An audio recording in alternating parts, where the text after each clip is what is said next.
Personne ne pouvait imiter cette voix.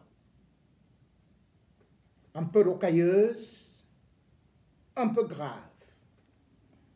Mais ce n'était pas tout ce qu'il avait dans sa façon d'agencer. C'était surtout cette musique rythmée qui faisait la fierté, qui faisait danser. 25 albums. Véritable monstre de scène. Et aussi des titres qui ont marché comme 90 degrés de Bikutsi à l'ombre, qui d'ailleurs va faire que le Bikutsi ne se danse plus seulement à Yaoundé, mais partout au Cameroun, voire en Afrique. Il a réussi donc à moderniser le Bikutsi qui a été lancé sur les rails par des pères fondateurs tels que M. Martin, mais lui, avec Albert Brooks, les effets spéciaux, l'ingénierie, on avait découvert le génie d'un Kodo Sitoni. Lui, il a pu monter au sommet des hit-parades. Il a fait danser toute forme de génération. Et d'ailleurs, il a été désigné en 1988 disque de l'année. Bref, sur tous les chars, il était au-dessus parce que il avait un talent incomparable. Malgré tout ce talent, il était extrêmement humble, toujours souriant, bien aimant, riant parfois comme un enfant, embrassant partout, que ce soit des opposants ou des dirigeants. Nkodo Sitoni était un modèle humain, un modèle musical. On se serait attendu à ce qu'il bénéficie d'une cérémonie digne de ce nom, comme on en a vu avec les DJ Arafat en Côte d'Ivoire, ou même partout ailleurs, où quand l'artiste qui a formé, qui a inspiré, qui a fait danser décède, on voit comment est-ce que le peuple se mobilise. Mais au Palais des Sports, à Yaoundé, une petite poignée de personnes parsemées, et puis une ambiance qui n'avait rien à voir avec celle volcanique, magmatique d'un Kodo Sitoni. Rien à voir avec un grand plateau où on devait voir toute la kyrielle, la crème de la crème de la musique camerounaise et particulièrement du Bikutsi défiler sur le plateau. Nkodo Sitoni, qui devait être un héros, a plutôt été traité comme un zozo. Zozo dans la mesure où même la levée de corps, lorsqu'on voit ce qui s'y passe, n'a pas fait lever le ministre de la Culture, Pierre Ismaël Bidounkpat, Mini Pam Pam, qui pourtant est un artiste lui-même. Certes, on s'est retrouvé avec le ministre du Commerce, juste parce qu'il est du même département que Nkodo Sitoni, et parce qu'il était en train de coordonner les obsèques. Mais à part ça, qu'a-t-on vu de grandiose? Pas grand-chose, dans la mesure où, même au niveau du cortège, après l'hôpital central, on a vu une vieille bagnole ramassée dans ne sait quel garage qui servait en avant cortège et qui, aussi vieillot faisait rire, tout comme celui qui était positionné devant avec une vieille moto de la Première Guerre mondiale, habillé comme un comédien, d'ailleurs c'est un comédien, et qui était là pour faire rire à ce moment très très grave. Cérémonie théâtrale jusqu'à l'église, puisqu'on a vu le cercueil qui a même fait sourire ou rire à gorge déployée des artistes dans ce lieu du culte qui lui également était désert. De quoi riait-il donc? Eh bien, c'était ce cercueil qui était en forme ou de micro, ou de tonneau, ou de cigare, du jamais vu. Et le comble de gâchis, une couleur bleue. Qui a pu faire que les obsèques d'un code de Sidonie se transforment en une représentation théâtrale? On peut louer l'inspiration, la créativité, l'inventivité de nos artistes, comme celui dont on dit que c'est lui qui devrait avoir le brevet d'invention de ce cercueil, Joe la Conscience. Et d'ailleurs, on l'appelle professeur Joe la Conscience. Il a fallu aller le trouver à Djoum pour qu'il nous fasse donc ce cercueil qui faisait rire tout le monde.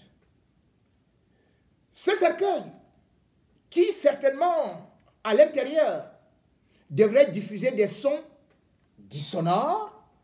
Ce cercueil qui, ma foi, semble-t-il, était connecté au baffle, parce qu'en code de Sidonie, certainement au paradis, irait écouter de la musique là-bas. Ce cercueil micro, aussi costaud, c'est donc là où on a mis un code de Sidonie, avec la couleur bleue. Où a-t-on vu de telles âneries, une telle idiotie, une telle dinguerie? Même Michael Jackson, qui était un chanteur, un grand chanteur, on n'a pas eu l'inspiration d'aller trouver un tel cercueil. Un code de Sidonie n'était pas simple chanteur, c'était un instrumentiste. Mais pourquoi est-ce qu'on n'a donc pas créé un cercueil ayant la forme d'une guitare? Et comme il avait d'abord joué au piano, pourquoi est-ce qu'on n'a pas fait notre cercueil en forme de piano?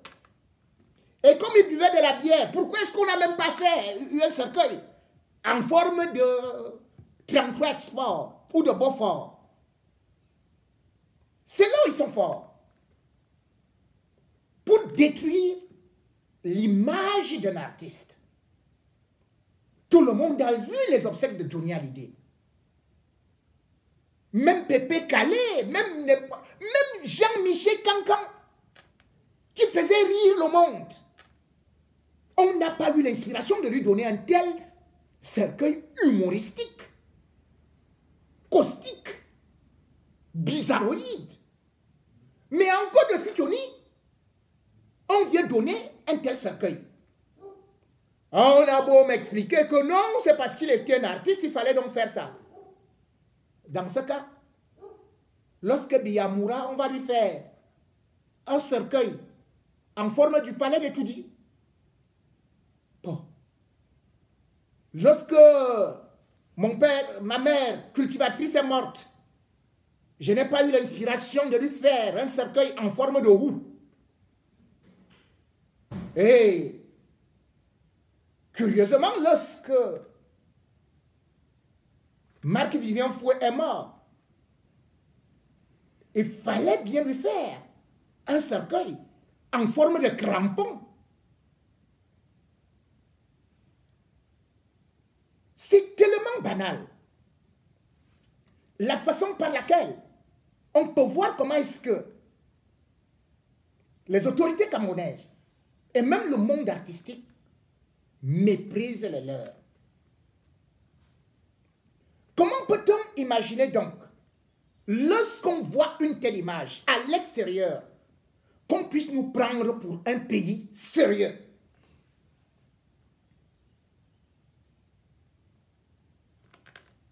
Code Sitoni, on s'est bien moqué de lui. Mort le 21 décembre 2021, il a fallu renvoyer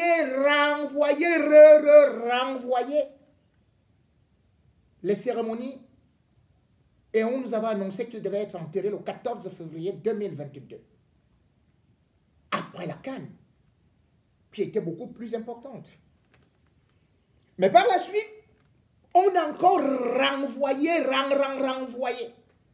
Et on se disait donc qu'avec tout ce temps, tout allait être tellement bien coordonné et qu'on allait voir une cérémonie grandiose. Et comme je vous l'ai dit, même ses amis artistes, ceux dont les noms sont connus, n'ont même pas eu le temps d'aller lui rendre hommage. Ils étaient dans des bars. Les cabarets où Code Sitoni a joué pendant des années ont préféré, le jour de sa veillée, ouvrir et programmer les artistes qui partaient plutôt là-bas, prendre les 20 000 francs. On m'a envoyé des images des artistes sous, dans des bars, assis sur des casiers, alors que leur aîné était en train d'être sorti de la morgue et qu'il fallait lui rendre un dernier hommage. On a vu encore, une fois de plus, des gens qui nous disaient qu'on faisait des réunions pour que la cérémonie d'un Code Sitoni soit du jamais vu. Finalement, tout cet argent qu'on collectait à gauche et à droite, à la présidence de la République, avec les députés, on a dit qu'on allait construire un mausolée en Code Sitoni. On a même dit qu'on allait sortir une maison incroyable. Après, on allait bitumer les routes. C'est pour ça qu'on prenait du temps. Et en fin de compte, ni mausolée, ni route, ni maison. On est parti avec un Code Sitoni dans une brousse qu'il n'avait jamais voulu aller se reposer et qui de son vivant, lorsqu'il voulait s'y rendre, on lui disait « Tu n'es pas d'ici, à Aka. » Aka, c'est là où on est parti donc enterrer un Code Sitoni le 23, samedi 23 avril 2022.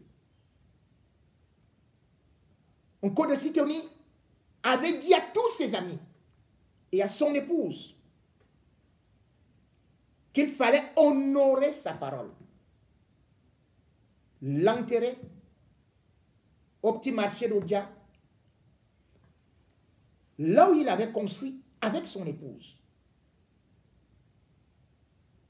Mais la famille qui n'a jamais facilité les affaires et qui n'a jamais aimé un Code Sitoni, avec la complicité du gouvernement, a décidé de détruire, de mettre dans la poubelle les volontés d'un Code Sitoni. Au départ, ils ont fait un devis de 70 millions de francs CFA qu'ils ont envoyé à la présidence de la République. Ils ont fait des réunions avec le ministre des Sports, excluant même l'épouse d'un Code Sitoni qui, même à la levée du corps, ne pouvait pas être là. Ne pouvait pas être là parce qu'elle-même, elle est gravement souffrante. Comme Côte de Sidonie, ses pieds ont commencé à gonfler. Elle a aussi des choses qui sortent bizarrement au niveau de son corps. Et à l'instant où je vous parle, elle est hospitalisée dans une clinique protestante et n'a pas pu assister ni à la levée de corps, ni même à l'inhumation de son mari. Exclue et surtout combattue parce qu'elle voulait au moins que son mari soit enterré dans la dignité. Mais même les frais de la morgue, qui s'élevaient à 900 000 francs, cette famille qui disait qu'elle cotisait sous la supervision du petit frère d'Onko de Sidonie, un certain Mbelesi, n'a pas pu payer parce que depuis longtemps, Sinko de Sidonie, sa dépouille, restait à la morgue parce qu'il n'y avait plus d'argent pour pouvoir régler les frais de morgue. C'est donc, semble-t-il, le ministère de la Santé qui aurait décidé, selon ce qui m'est rapporté, de pouvoir accorder la sortie de la morgue du corps d'Onko de Sidonie parce que ça faisait déjà scandale. Selon les informations que nous avons obtenues, après multiples réunions, non seulement la famille a écrit à la présidence de la République, cette famille qui est bel et bien soutenue par le député Fouman Veleux, qui disait qu'il y aura des 4x4, il y aura ceci. Eh bien, tout ce qui aurait été débloqué par la présidence de la République, c'est donc une médaille, le vieux nègre et la médaille, et puis des 70 millions qu'on devait remettre à la famille. Il semble qu'on a décidé d'accorder 5 millions à la veuve. Je vous donne cette information, mais je n'ai pas confirmation dans la mesure où la veuve d'Onko de Sidonie, pour l'instant, n'est pas joignable. Ne peut donc pas démentir.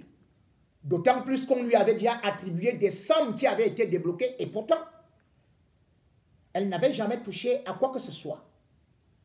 Mais une chose est sûre, c'est que les élites, sous la supervision du ministre du Commerce, les élites Mbele, ont donc eu à cotiser pendant des mois et des mois. Et ils ont appelé et les députés, et les ceci, et les cela, pour une grosse cagnotte. Cette somme d'argent, plusieurs milliards, oh que dis-je, 4 millions. 4 millions ont donc été remis au frère d'Onko de Sidonie, qui lui n'a pas dépensé un centime. On avait demandé à la famille de commencer par cotiser puisque pour arriver à une certaine somme, que chacun, que de son côté, les personnalités devaient cotiser 1 million et puis la famille devait cotiser 1 million. La famille a raconté qu'elle avait déjà 450 000 francs. Sauf que même le faire part de 30 000 francs CFA, ils étaient incapables de faire cela. Le veillée qui était annoncé depuis le 14 février à la résidence d'Onko de Sidonie à Dia, il n'y a eu aucune. Parce que chacun disait qu'il n'a pas l'argent de taxi. Mais il fallait faire la guerre contre la veuve pour récolter de l'argent et se le mettre dans les poches. le ministère des Sports a offert le Palais des Sports et aussi une forte enveloppe s'élevant à 1,8 million.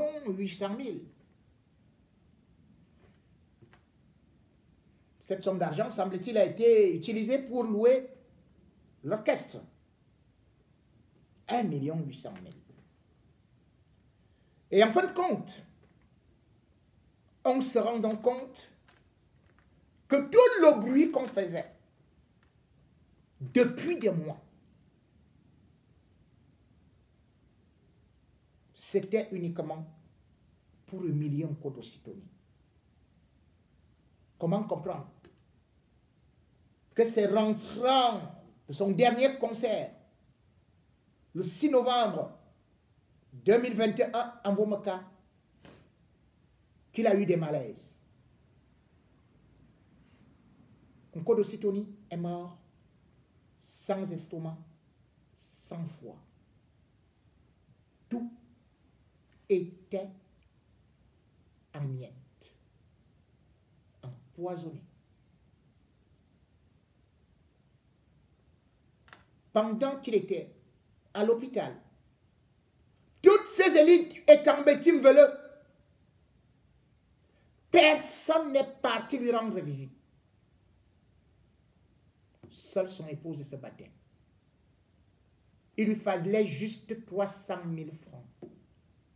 Lorsque elle était déjà fatiguée, on a appelé son frère qui a envoyé 50 000 puis qui avait promis 150 000. Lui, grand comptable, à Douala depuis des années et des années. Ni les ministres et Kambeti, Umbele, ni les élites qui font le bruit aujourd'hui n'ont sorti le moindre centime pour sauver la vie de Nkodo Sitoni.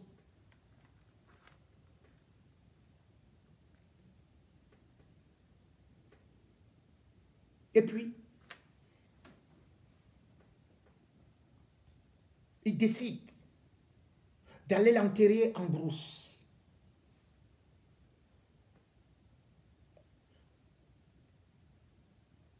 Ils disent qu'Nkodo Sitoni, c'était son village natal. Nkodo Sitoni n'est jamais né à Aka. Nkodo Sitoni est né à Edingli. Et son vrai nom, c'était Nkulu Zanga. Dans l'un de ses albums, il chante d'ailleurs le nom de son père et surtout il donne son vrai nom. C'est à 8 ans qu'Nkodo Sitoni a connu le village Aka, où était parti en mariage sa mère Mbomzoumou. Mais arrivé là-bas, Nkodo Sitoni ne pouvait pas aller à l'école. Celui qui était son beau-père, c'est-à-dire que son père. Parce que dans les traditions Beti, et même de façon universaliste, c'est le beau-père qui est le père de l'enfant. Vous ne pouvez pas trouver une femme avec des enfants et vous ne les élevez pas. Vous ne les envoyez pas à l'école. Maltraité là-bas, Nkodo Sitoni sera envoyé chez la sœur de sa femme en commun. Chez la sœur de sa maman en commun. Là aussi où il va trouver juste une dépravation terrible. Le chanvre et patatras. Il repartira à Douala, où était installée sa maman en mariage chez son beau-père. Et quand il arrive là-bas, il va trouver encore qu'il est réduit à l'esclavage. C'est lui qui va laver les habits de ses frères qui vont à l'école.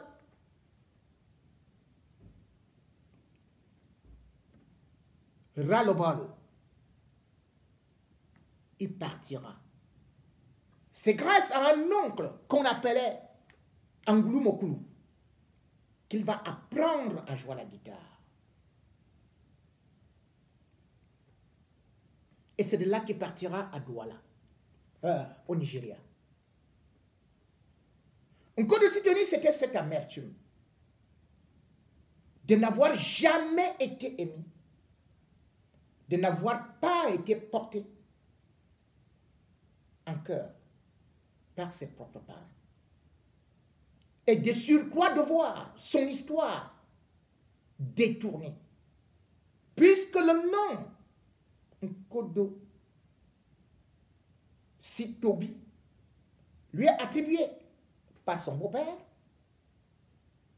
qui lui-même a pris le nom de son père. C'est-à-dire que ce n'est même pas lui qui s'appelait comme ça, c'est plutôt le grand beau-père de Nkodo Sitonii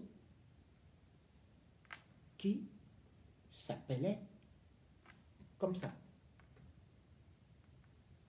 Il a donc porté ce nom, même si c'est devenu un nom artistique, mais n'a jamais été accepté dans ce village qu'il ne connaît pas. Et d'ailleurs, son beau-père est mort. Lorsque son beau-père meurt, donc la maman de Nkodo Sitonii, elle-même n'avait fait que 3 jours au village. Elle s'est enfuie pour venir vivre chez Nkodo Sitonii après avoir été chez sa fille qu'il avait chassée. Et puis, elle y a passé 8 à 9 ans avant qu'elle n'aille trouver un studio en commun. Donc la maman de Nkodo Sitonii ne vit pas au village. Personne n'est dans ce village. Même son père ou son beau-père qui est mort, lorsqu'il a été enterré, 3 jours après, on avait déterré le cercueil et le posé à côté de la tombe. Donc, le beau-père de Nkodo Sitonii, qu'on peut donc appeler son père, lui-même a été réenterré dans un autre endroit. Et voilà un village où on a chassé Nkodo Sitonii. On n'a pas voulu de son propre beau-père ou de son propre père, appelez comme vous voulez. C'est là-bas où on part avec lui. On va le jeter alors que sa propre maman vit en location à Yaoundé, en Congo. Aucun de ses frères n'est là-bas. C'est lui qui a exigé qu'Nkodo doit aller seulement au village. C'est-à-dire un coup à la Jean-Michel Cancan, exactement comme le gouvernement aime humilier les gens. Chacun décide de l'endroit où il doit être enterré, où il doit se reposer. Parce qu'il se dit peut-être que ma veuve, ou mes enfants, ou plutôt ma descendance, trouve cet endroit beaucoup plus accessible. Maintenant, ils ont dit que, allons le jeter là-bas, dans un cercueil micro, dans un cercueil cigare, qui fait rire tout le monde, dans un village qu'il ne connaît pas, alors que sa concession est à Yaoundé. Et le comble de tout ça, c'est qu'on a poussé le bouchon de l'humiliation jusqu'au fond, jusqu'au tréfonds. Puisque Nkodo Sitonii, étant à la morgue, lorsque son frère, avec les membres de la famille, décide d'écrire aux autorités camerounaises, ils vont dire qu'il n'a pas de descendance. Mais par la suite, ils vont dire que la seule chose qu'il a, non seulement on renie qu'il est marié, mais qu'il a un enfant. Et cet enfant s'appelle Nkodo Junior. Et c'est lui qui doit être héritier. C'est à lui qu'on doit remettre tout l'argent. Et l'épouse n'est pas au courant. Ni personne n'est au courant de cet enfant, Nkodo Junior, qu'on n'a jamais vu. Mais on va découvrir plus tard que Nkodo Junior, selon les papiers qui ont été établis ou fournis, est né le 8 décembre 2000 à Douala. Au lieu de lui faire l'acte de naissance à Douala, on a couru plutôt faire l'acte de naissance à Ekounou. Problème.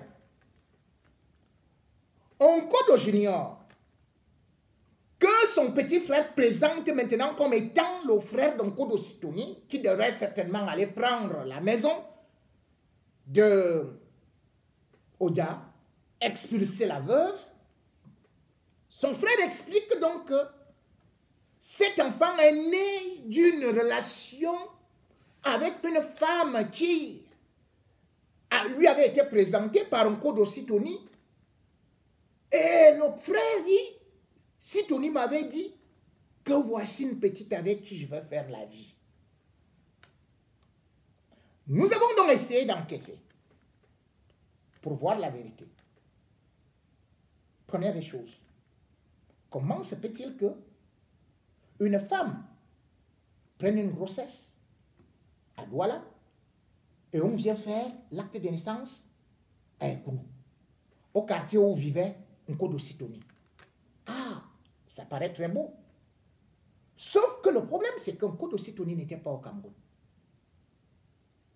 En effet, Nkodo Sitouni était à Paris et avait rencontré justement son épouse en 11 février 1998. Puis, ils vont se décider de se marier. Entre-temps, ils n'avaient plus jamais bougé de Paris. Ils vont se marier le 10 juin.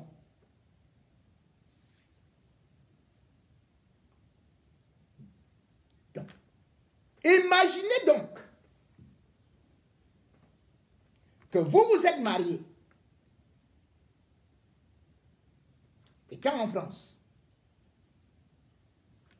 vous n'étiez pas au Cameroun depuis 1998, et une femme accouche le 8 décembre 2020. Je ne sais pas si, à cette époque-là, il n'y avait pas WhatsApp. Parce que je ne sais pas si on envoie les grossesses par WhatsApp. Puisque même après le mariage, à quand Nkodo Sitouni va rester là, avec son épouse, en attendant le titre de séjour. Il va passer 10 bons mois et ne va revenir au Cameroun qu'après 2001. Comment donc cet enfant, bon, peut-être c'est l'enfant de Siraj, on attend l'enfant ne vient pas. Et certainement, la maman là a dû prendre la grossesse avec Nkodo Sitouni juste avant son voyage, donc en 1998. Donc l'enfant a fait 1 an, de 98 à 99, dans le ventre de sa maman. De 99 à 2000, fin 2001, dans le ventre de sa maman. Et l'enfant est né, donc, après avoir passé 2 ans dans le ventre de sa maman. Et le pire est que quand nous faisons donc des recherches, on découvre que la femme en question est une femme mariée.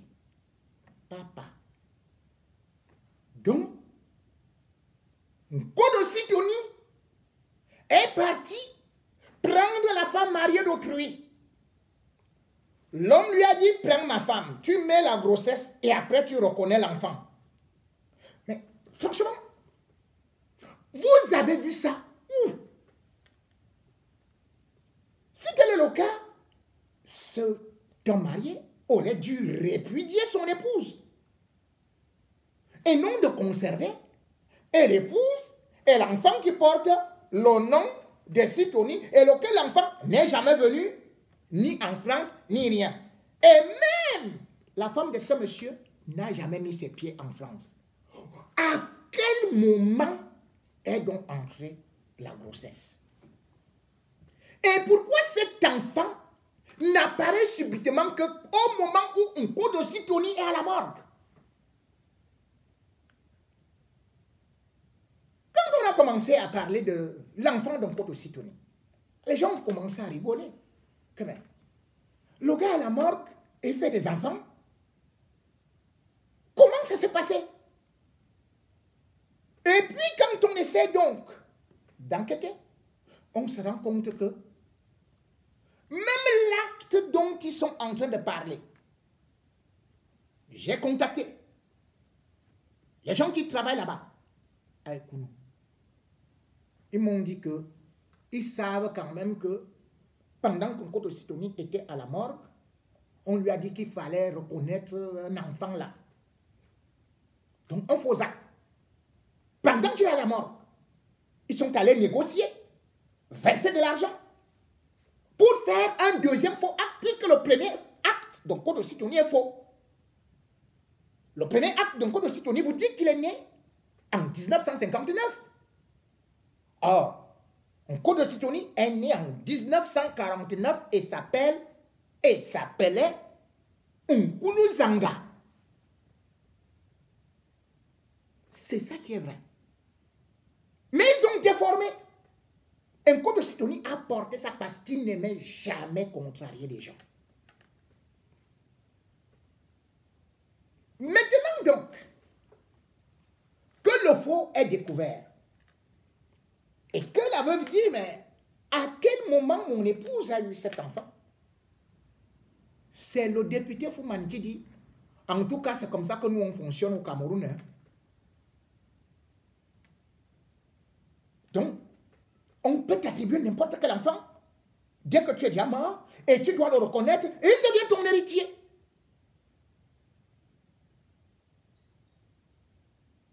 Tout ceci est très grave. Dans la mesure où l'histoire d'un Nkodo Sitoni, non seulement elle est fausse, mais on est en train de totalement même effacer même ce qu'il a laissé. Avant de se marier, Nkodo Sitoni avait connu une femme dont j'étais le nom. Ils avaient fait des jumeaux. C'est avec cette femme qu'il était au Nigeria. Je ne saurais comment vous expliquer comment ces enfants, tous sont morts le même jour, alors qu'elle venait de les allaiter.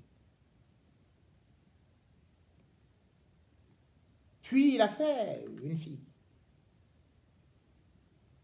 qui est aussi décédée en 2017. Mais la fille a laissé 2 enfants. Donc Nkodo Sitoni avait 2 petits-enfants. Ces 2 petits-enfants, c'est une fille et un garçon. Le garçon a 19 ans, il s'appelle Giovanni. La fille a 26 ans. Ils sont écartés sciemment du testament d'un Nkodo Sitoni. Il n'existe pas. On vient plutôt avec quelqu'un qu'on ne connaît pas, un Nkodo Junior.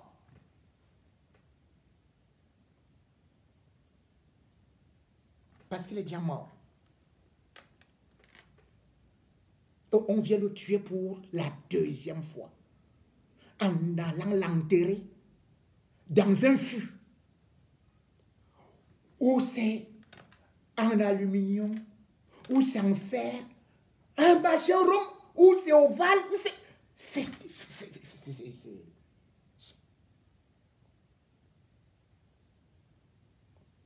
Mais bon. Nkodo Sitoni,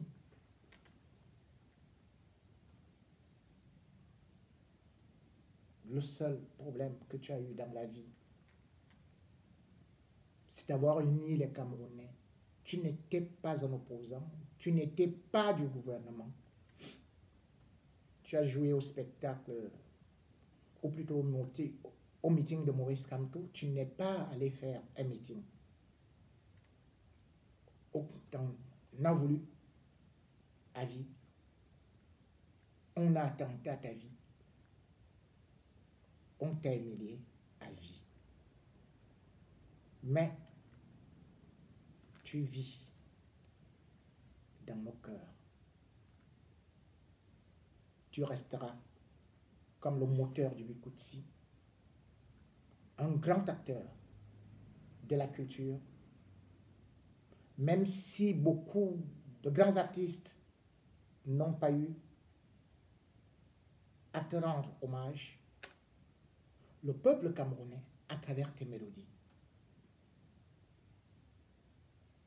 te porte à vie dans son cœur. Salut Femme Zingue. Salut Moyo Ambroise. Salut M. Simon Konda. Salut ceux qui sont allés et qui vont t'accueillir